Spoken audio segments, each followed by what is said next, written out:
Salut les filles et les garçons. Et les garçons. Mes favoris du mois de mai. Alors une fois de plus, j'ai assez de peu de choses. Ça devient de plus en plus raisonnable, les favoris. Bon, je suis quand même capable de faire tenir le truc 40 minutes, hein, mais c'est de plus en plus raisonnable. Mais disons que c'est des... Il y a quelques reprises de vieux trucs que je me suis remise à utiliser et que j'adore. Et sinon, c'est que des découvertes et vraiment coup de cœur, quoi. Donc dans les vieux trucs que j'adore... Ah, vous vouliez voir mon arbre, parce que vous ne l'aviez pas vu dans la dernière vidéo, parce que voilà, Snapchat, machin. Regardez, on le voit là, dans le fond. Vous voyez, donc il est coincé entre le canapé et le mur. Il n'est pas du tout content, là. Ça va pas. Faut que je trouve un autre endroit où le mettre. Mais comme je disais sur Snapchat, j'habite pas à 800 mètres carrés, donc c'est pas évident. Je n'ai pas trouvé d'autre endroit pour le moment. Enfin voilà. Vous avez vu mon arbre. J'ai du rouge à lèvres au coin de la bouche, comme il se doit. Alors, dans les vieux trucs, entre guillemets, que j'ai repris, il y a un truc qui ne va pas du tout vous aider vu qu'il est discontinué. Je suis désolée, mais c'est comme ça. C'est le fond de teint Lissant Perfecteur de Shiseido. Parce qu'il m'en restait. J'en ai, grâce au ciel, encore 2 en backup. Parce qu'en fait, je l'ai emporté à New York. Je voulais pas me trimballer à New York avec ça, hein, un truc qui pèse 8 kilos et tout. Et en plus, j'ai remarqué que celui-ci oxyde plus que celui-ci.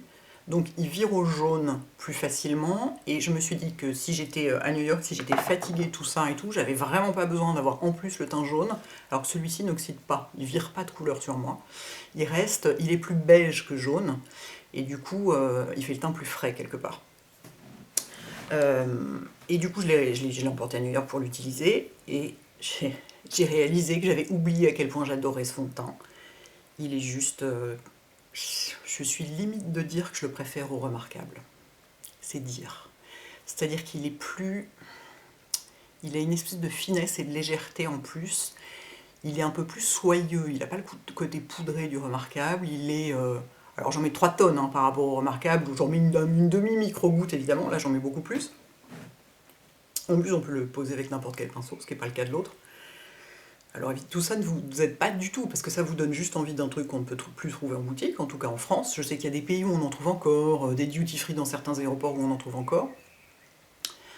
Mais je suis limite d'avoir envie d'envoyer une pétition à Shiseido pour qu'ils le remettent sur le marché, parce que c'est pas possible, quoi. Il est magnifique, c'est évidemment celui que je porte aujourd'hui, hein. Donc bon, je sais pas si on se rend bien compte, mais il est magnifique. Il est magnifique, il marque pas les ridules, voilà, il tient bien sur la journée, il s'oxyde pas, puis il est infini, voilà, il est infini assez soyeux, enfin, tout en étant très couvrant, enfin, très couvrant. Bon, je trouve qu'il y a des trucs beaucoup plus couvrants que ça, mais malgré tout, ça fait partie des fonds de teint considérés comme couvrants. Magnifique, je l'ai utilisé tout le mois de mai, du coup. Voilà, et j'ai la couleur I20 en ce moment. C'est un I20, ça veut dire ivoire 20, donc sachant que ça commence à 0, qu'on n'a évidemment pas en France, hein, parce qu'on n'a pas toutes les teintes en France, mais 0, vous le trouvez sur Filionic, je crois, parce que les Anglaises, elles ont le droit d'avoir des teintes claires, contrairement à nous. Chez nous, ça commence à 10, et ça va jusqu'à je sais pas combien. Et I, ça veut dire ivoire, en réalité, il est assez beige. Tiens, je vais vous montrer sur ma main. Il est pas très... C'est pas un vrai jaune. Le vrai jaune, il s'appelle O chez eux, et ça veut dire ocre. Vous voyez, c'est plus un beige, quelque part. Et du coup, c'est pour ça qu'il me va à quasiment toutes les saisons, qui s'adapte hyper bien, qui fait pas rose sur moi, mais qui fait pas non plus jaune, enfin, il est magnifique. Regardez dans le Kleenex la couleur que ça donne, vous voyez, on se rend parfois mieux compte que sur la main. Voilà, donc grand amour pour ce produit qui n'existe plus, hélas. C'est comme mon anti-cerne, hein. Je suis toujours avec mon... Attendez. Je suis toujours avec mon anti-cerne machin, là. Hein. Correcteur de teint soyeux. C'est pareil, heureusement j'ai un peu de backup, mais rien ne lui arrive à la cheville. Tous les machins que j'ai achetés aux États-Unis, il y en a quelques-uns qui sont pas mal, mais rien ne lui arrive à la cheville. Voilà, on est bien content avec ça. Il y en a marre de discontinuer des produits magnifiques. Il y en a marre. Donc bref, donc si vous l'aimez, si vous le trouvez, je sais pas où, dans des boutiques improbables, dans des pays étrangers, dans des duty-free, achetez-le parce que, enfin voilà, il est magnifique. There, j'ai ressorti une vieille poudre parce que, qu'est-ce que j'avais? J'avais des poudres qui étaient un peu trop blanches. Ouais, j'avais ma poudre Yves Saint Laurent cet hiver pour poudrer juste mon front, éventuellement un peu le nez. Et elle est complètement blanche et ça commençait à se voir que c'était blanc et que ça faisait bizarre, quoi. C'était plus de saison. Et j'en ai essayé plusieurs, je trouvais que pas grand chose était satisfaisant et pas grand chose marchait sur le long terme. Parce que moi, curieusement, en fin de journée, j'ai le front qui brille. Alors que globalement, j'ai la peau sèche, mais j'ai le front qui brille en fin de journée. Et ben j'ai ressorti la Stay Matte de Rimmel. There you go. Qui est quand même en rapport qualité-prix qui est vachement bien. Alors si elle pouvait rester fermée, on aimerait bien, mais non. Il ne faut pas trop en demander non plus. Qu'est-ce que j'ai comme couleur? Moi j'ai la 001 transparente, donc ça elle est beige clair, hein. Et elle matifie quand même pas mal. Elle fait bien le job pour un prix défiant toute concurrence chez Monop. Donc voilà, donc c'est ce que j'utilise en ce moment. L'hiver je fais que le front, là je fais un tout petit peu le nez aussi. Voilà, mais c'est tout. Mais je poudre rien d'autre et je poudre pas du tout mon contour d'œil. Hein. Du tout. J'ai complètement arrêté de poudrer mon contour d'œil. Et ça c'est possible parce que j'ai le bon combo soin contour des yeux et anti-cerne. Souvent vous me dites mais quel anti-cerne je pourrais utiliser pour pas devoir le poudrer. C'est pas seulement l'anti-cerne qui entre en jeu, il y a aussi la crème qu'on met dessous, le contour d'œil qu'on met dessous. C'est le combo des deux qui va faire qu'on va pas être obligé de poudrer. C'est pas juste l'anti-cerne. Si on a une crème beaucoup trop riche ou beaucoup trop sèche, beaucoup trop asséchante, ça va beaucoup jouer évidemment sur la manière dont l'anti-cerne se comporte. Et vous voyez, là je viens de me maquiller, hein, je me suis maquillée juste avant de faire la vidéo. Donc on voit ici ça brille encore un peu sur la poche, mais au cours de la journée ça se stabilise et ça brille plus du tout. Et en même temps ça file pas dans les plis, ça fait pas, et ça me file pas les 10 ans de plus que ça file quand on poudre, même avec la meilleure des poudres, la plus fine, la plus lumineuse, la plus tout ce qu'on veut. Si on poudre le contour des yeux à partir d'un certain âge, de toute façon on prend 10 ans dans la gueule. Donc je suis très contente avec mon combo, avec mon anti-cerne qui n'existe plus, hein. Mais donc je continue mes recherches pour le jour où j'aurai plus de backup. Enfin voilà, donc ma poudre Stay Matte. En blush, j'ai découvert un truc qui n'est pas complètement nouveau, mais moi je les avais encore jamais utilisés, c'est les petits Cheek Pop de Clinique, qui sont en forme de fleurs, comme ça. Sans surprise, j'ai choisi la couleur qui s'appelle Peach Pop. Et il est hyper joli, c'est celui que je porte aujourd'hui. Je l'ai porté, j'ai porté lui, j'ai deux blushs en fait, que j'ai porté tout le mois de mai, j'ai porté que ça. Regardez-moi cette petite couleur, comme elle est jolie. C'est un pêche un peu rosé, très légèrement assez clair, très légèrement satiné. Donc c'est pas un mat qui va vous plomber le teint. Bon là j'ai du highlighter par-dessus, mais vous voyez c'est... Je vais essayer d'en mettre plus pour qu'on voit. C'est satiné, quoi, c'est vraiment ça. Vous voyez comme c'est joli? Et vous pouvez pas vous louper parce que la pigmentation n'est pas monstrueuse, mais tout en étant extrêmement correcte. Pour un produit qui n'est pas un produit pro, vous voyez, c'est une pigmentation extrêmement correcte. Et ça fait le teint frais, c'est joli, c'est... Ah vraiment j'adore quoi, j'adore ce truc. En plus, j'allais dire pour partir en voyage, ça va être pratique. Bon, pas que je doive partir en voyage tout de suite, mais enfin c'est vrai que à transporter... C'est un petit contenant en plastique, mais qui fait pas cheap, quoi. Bon, il n'y a pas de miroir, mais enfin, en général, on a un miroir quand même, quand on se déplace. Et vraiment, mais super réussi, cette petite couleur. Vraiment, je vous la recommande si vous aimez le pêche. Peach Pop. Voilà. Et le deuxième blush que j'ai utilisé tout le mois de mai, auquel je ne suis pas sûre que vous ayez accès. Ah, peut-être que chez Space & Key, vous pouvez les trouver. Si, parce que Space & Key, c'est une boutique anglaise, multimarques, qui vend un peu des marques de niche, de luxe, de machin, de trucs, qui livrent en France pour un prix tout à fait correct, genre 5 livres. Et il me semble qu'ils vendent à Hourglass. Je vérifierai. Si jamais ils l'ont, je vous mettrai le lien. Et c'est le blush à Hourglass, vous savez, les blushs comme ça. Les ambient lighting blush, je sais pas quoi, c'est pas du tout nouveau, hein. Ça fait longtemps que je l'ai, mais je l'avais oublié dans un coin, je l'utilisais plus. Et je l'ai repris, c'est le Dim Infusion. Donc c'est pas celui que je porte aujourd'hui, mais il est tellement joli ce blush. C'est fou parce que regardez, sur mon doigt, on le voit pas quasiment, alors que c'est extrêmement étonnant. Sur la peau, regardez la couleur que ça fait sur ma main. Regardez, on le voit pas, on dirait juste que j'ai de la poudre. C'est hyper bizarre. Alors que sur les joues, bah, il fait comme celui-là. Hein. C'est très curieux. Il fait presque trop clair pour se voir. Là, quand on le swatch comme ça, alors que si j'en mets sur mes joues, je ne vais pas le faire maintenant, parce que sinon je vais ressembler à un clown, et après ça j'ai un déjeuner, donc j'y tiens pas.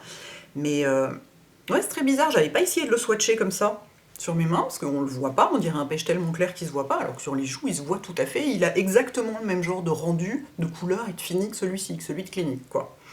Donc vraiment, j'adore ce truc. Il y a plein de couleurs, moi c'est ma couleur préférée, Dim Infusion, parce que c'est pêche. Alors ça va si vous avez la peau claire. Ces deux-là, de toute façon, ça va si vous avez la peau claire. Si vous avez la peau plus foncée, il vous faudra des trucs un peu plus pigmentés ou un peu plus corail, un peu plus vif sans doute. Après, en mettant plus, vous obtiendrez aussi plus de couvrance, enfin plus de pigmentation, quoi. Donc vraiment, j'aime beaucoup. En highlighter, mais oui, parce que j'ai acheté des highlighters aux États-Unis, vous avez vu ça. Sur les conseils de Sana, j'ai acheté le Moonstone de Becca en crème et en poudre. Eh bien Sana, je te remercie, tu avais raison. Pourtant, Dieu sait que quand je l'ai ouvert le Moonstone, j'étais là. Mais alors, c'est-à-dire que c'est doré ce truc, donc ça va pour les peaux métisses, mais sur moi ça va être épouvantable. Pas du tout, c'est sublime.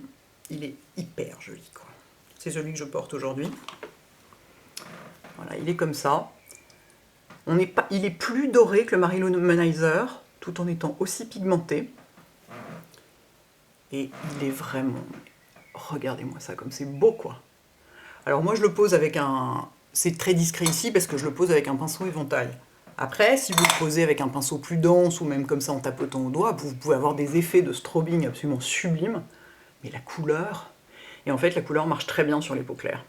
Parce que c'est un doré froid. C'est un or très pâle et froid. Et du coup, ça fait pas du tout... jaune, ça plombe pas le teint et c'est pas trop foncé pour une peau claire. Et il n'y a pas de... que je regarde, il n'y a pas de paillettes dedans. C'est des nacres, mais c'est pas pailleté. Parce que moi j'ai horreur des highlighters qui ont des paillettes dedans, c'est pas mon truc. Vraiment, mais super réussi.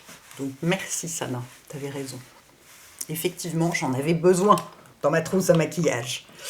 Et j'ai aussi acheté le même, mais en version crème. Je me disais que je le mettrais sous mon fond de teint. Je vais vous montrer à quoi ça ressemble. Et puis l'une de vous m'a donné la bonne idée de ne pas faire ça. J'ai essayé sous mon fond de teint, ça n'a aucun intérêt. Ça se voit à peine. Bon là j'en mets énormément pour vous montrer, hein. Évidemment, on n'en met pas autant que ça. Là ce que j'ai mis, on peut faire 2 visages avec. Mais donc c'est la même couleur que l'autre, mais en crème. Et en fait, l'une de vous m'a dit, ce qui est très joli, c'est de le tapoter sur les pommettes par-dessus le maquillage, en faisant tout doucement pour pas déplacer le fond de teint. Et ça fait une espèce de lumière presque liquide, et très subtile, très élégante et tout et tout. Et c'était, donc je ne sais plus qui c'était, mais je te remercie beaucoup, parce que c'est magnifique. Effectivement, c'est ce qu'il faut faire avec ce produit. Sous le fond de teint, ça peut en intérêt fou, on ne le voit pas vraiment en fait. Donc voilà, je suis très contente d'en avoir acheté. Je suis très contente d'avoir acheté le petit tube qui était dans les machins de voyage près des caisses, plutôt que l'immense machin, tout ça, parce que j'en utilise pas énormément, j'en porte pas. Là j'ai mis du highlighter pour vous montrer. En fait, la plupart du temps j'en porte pas, parce que j'y pense pas. Et puis comme j'ai la pommette naturellement assez haute, et que j'ai mon cerne creux derrière, il y a un vrai bombé ici, qui fait que même avec juste du blush, en général ça ressort. Mais je suis très contente de l'avoir aussi celui-là, c'est vraiment bien. Donc chez Becca, pour les peaux claires, il ne faut pas avoir peur de la couleur Moonstone, qui a l'air comme ça doré, mais qui est en fait, comme vous avez vu, un doré très pâle et très froid, et qui du coup, parce que moi j'aime pas du tout les highlighters pour peau très pâle, qui ont du bleuté ou du rose dedans. Je trouve ça vraiment, ça fait genre My Little Pony, c'est trop bizarre quoi, ou Disney, enfin vraiment j'aime pas du tout. Faut dire, j'aime vraiment pas le rose, donc ça joue. Mais là c'est vraiment champagne en fait. Tout simplement. Voilà. 10 minutes de blabla pour dire que c'est du champagne super réussi. Voilà, et en highlighter, j'ai aussi découvert et beaucoup apprécié le Scene de Urban Decay, qui fait partie de la collection d'été qui est sortie il y a très peu de temps. Il y a plusieurs couleurs. Il y en a qui sont un peu rosés, des trucs comme ça. Alors justement, moi j'aime pas trop quand c'est rosé. Et puis ils sont plus adaptés aux peaux plus foncées.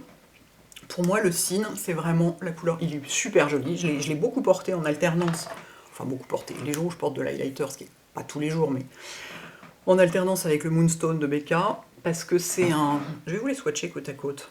C'est une très très jolie couleur, regardez-moi cette pigmentation, quoi. On est chez Urban Decay, il n'y a pas de doute. Il est un tout petit peu plus jaune, je pense. Attendez. Un poil plus... Regardez la lumière du truc, quoi. Attendez, je vais swatcher l'autre à côté, ça va être intéressant. Et alors, si vous vous posez la question, est-ce que c'est la même couleur que le fard à paupières Cine? Non, le fard à paupières Cine est plus rose que ça. Enfin, plus rose. C'est du rose très très pâle et très champagne, mais il est plus il tire plus sur le rose. Celui-ci tire plus sur le doré. Je vais swatcher l'autre à côté. Ah oui, regardez. Ça, c'est le BK. Vous voyez, subtilité, machin et tout et tout. Et le Urban Decay, pigmentation et lumière de dingue. Je peux vous dire que celui-là, c'est pinceau et éventail, il n'y a rien d'autre. Hein. Sinon, danger. Enfin non, je dis ça, vous faites bien ce que vous voulez, mais regardez. Et en fait, ils sont tous les deux dans le même genre de couleur, c'est-à-dire c'est du doré clair et assez froid, c'est pas du tout jaune. C'est magnifique, vraiment magnifique. J'adore ce truc. Donc voilà, c'est des Afterglow. Powder Highlighter, oui c'est ça, c'est de l'enluminure poudre. Donc il y en a 3 ou 4, je sais plus, 3 je crois. Et ça, pour les peaux claires, mais même pour les peaux pas claires d'ailleurs, c'est sublime quoi, sublime. Vous pouvez vous en servir sur les yeux. Hein. Il est moins, la texture est un tout petit peu moins fine que celle des fards à paupières, mais ça marche très bien sur les yeux si vous avez envie. Après le cine, donc j'ai pas le cine à portée de main, donc je vais pas commencer à chercher pour vous montrer les deux côte à côte. Le fard à paupières cine qui est dans les palettes Naked notamment, un poil plus rosé. Voilà, donc gros coup de cœur pour mes highlighters. Du coup j'ai décidé d'en porter. Hein. Voilà, il fallait que ça serve quand même. En dehors de ça, le rouge à lèvres de la collection Estée Edit que j'ai acheté, qui s'appelle 02 In the Flesh. C'est celui que je porte là, donc vous avez l'impression que j'ai rien, ben c'est normal, c'est parce que c'est vraiment le nude par excellence. Je vais vous le swatcher aussi à un endroit où il n'y a pas de highlighter. Je vais peut-être faire ça sur l'autre main plutôt alors. Il n'est pas monstrueusement pigmenté, vous voyez, c'est presque un transparent un peu, mais c'est un super joli nude. Pour les jours où vous avez envie d'avoir presque rien, vous voyez, où c'est presque le rouge à lèvres qu'on a dans le sac à main et qu'on peut remettre. Alors, pour moi, hein, comme toujours les nudes, en rouge à lèvres comme en vernis à ongles, il faut vraiment que ça aille avec la couleur de la peau. Donc il faut absolument essayer. Ce qui me va à moi ne vous ira pas du tout forcément à vous.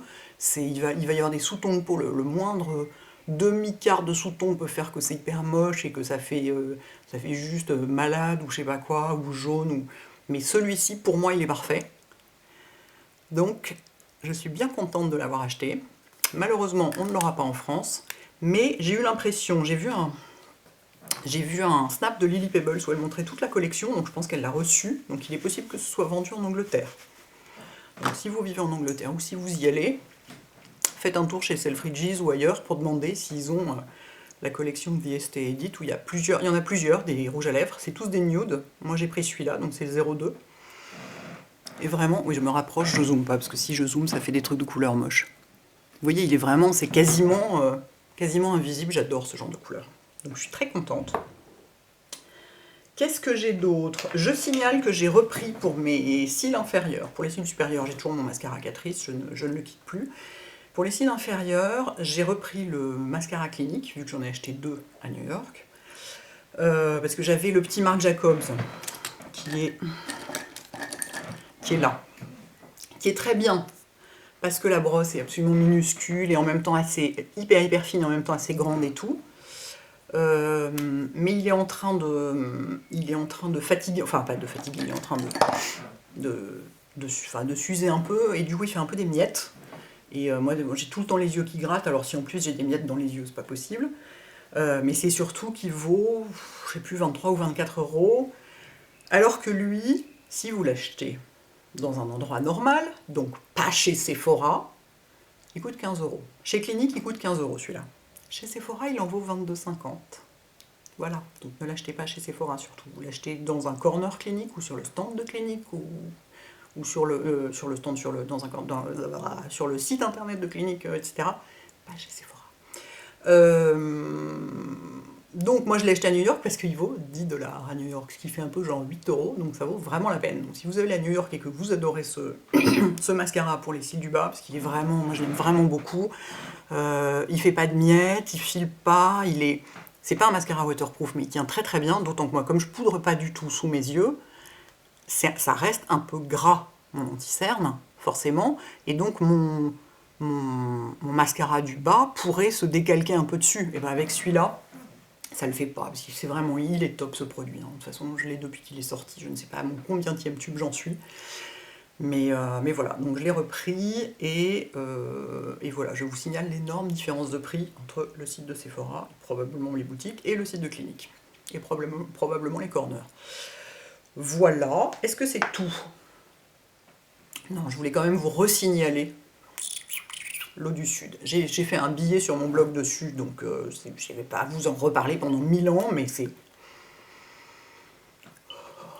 Je vous dis, c'est comme une rencontre parfaite entre Cristal de Chanel et Eau d'Adrien d'Annick Goutal. Voilà. Donc c'est l'eau du Sud d'Annick Goutal. Eau de toilette. Ah oui, c'est de l'eau de toilette, c'est pas de l'eau de parfum. C'est pour ça que ça tient pas très bien. Sur moi, ça tient jusqu'en début d'après-midi à peu près. Mais c'est sublime. Et donc ça, comme je vous disais sur mon blog, c'est le flacon masculin, entre guillemets. Parce que il y a certains parfums chez Goutal qui sont mixtes. Et dans ce cas-là, ils ont un parfum, un flacon pour les filles, un flacon pour les garçons. Des fois, il y a des gens qui sont un petit peu traumatisés de ne pas avoir un flacon bien genré pour eux. J'aime pas du tout le flacon pour les filles, qui je trouve extrêmement chichiteux. Mais si vous l'aimez, vous avez bien le droit, et chacun ses goûts. Mais celui-là, pour les mecs, enfin, le flacon pour les mecs, enfin, flacon mixte, quoi. Non, enfin, flacon normal, tous les flacons de parfum devraient ressembler à ce genre de choses, une chose sobre et élégante. Je le trouve super joli. Et le parfum est vraiment... Bah, c'est de l'eau de toilette, ce serait bien que ce qui est de l'eau de parfum. Parce que je crois que l'eau d'Adrien, ça existe en eau de parfum, justement. C'est pour ça que ça tient vachement mieux. Il faudra que je vérifie. Ça, bon, c'est de l'eau de toilette, et c'est un parfum frais et espéridé, donc ça tient moins bien. Mais c'est quand même délicieux. Voilà. Voilà, j'ai fait le tour. 21 minutes 34. Je m'améliore, je m'améliore.